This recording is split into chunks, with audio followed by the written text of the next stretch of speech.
Macy and the Devil and episode 131. The devil frequently enacts new laws, and I must find out what laws he has recently made. I'm not a lawyer and have no interest in the law, but I'm forced to do the same work as lawyers. It's infuriating.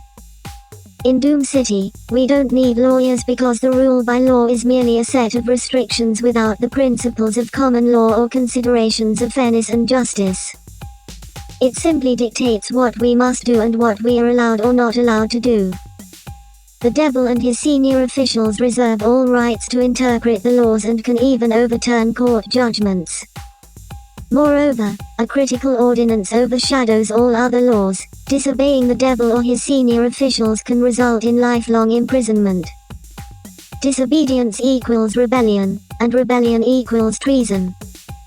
Therefore, everyone, including lawyers, must obey the devil and his senior officials. In essence, all lawyers are merely the devil's mouthpiece.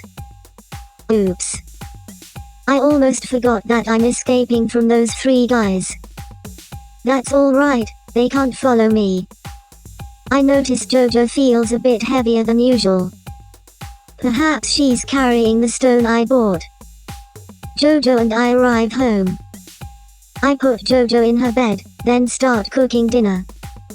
We eat dinner around 1 a.m. Is it still considered dinner at that hour? JoJo wakes up on time for dinner, still excited to talk about spiritual creatures.